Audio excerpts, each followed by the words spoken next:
বন্ধুগণ, আজকে আপনাদের দেখাবো চিংড়ি মাছের একটি অসাধারণ সহজ কিন্তু সুস্বাদু রেসিপি। এটা তৈরি করার জন্য কিছু খোসা ছাড়ানো চিংড়ি মাছ আমরা লবণ দিয়ে মেখে নেব। মাখা হয়ে গেলে একটি মিক্সচারে দিয়ে দেব কিছু পেঁয়াজ, আদা, রসুন, কাঁচা লঙ্কা দিয়ে পেস্ট বানিয়ে নেব। এবার কড়াই তেল দিয়ে চিংড়ি মাছগুলো ভেজে তুলে রাখবো। ওই তেলের মধ্যে আমরা দিয়ে দেব কিছু গরম মশলা এবং তেজপাতা।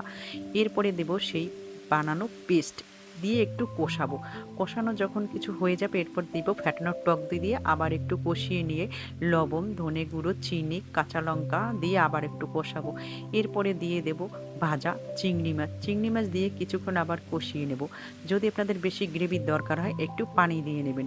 এ পর্যায়ে যখন প্রায় হয়ে যাবে আমরা এর ভিতরে দিয়ে দেব কিছু গরম মশলা এবং একটু ঘি ছড়িয়ে নামিয়ে নেব। এটা খেতে অসাধারণ, আপনারা বাড়িতে ট্রাই করুন। ভিডিওটি ভালো লাগলে লাইক, কমেন্ট এবং শেয়ার করবেন। অবশ্যই আমার চ্যানেলটি সাবস্ক্রাইব করবেন।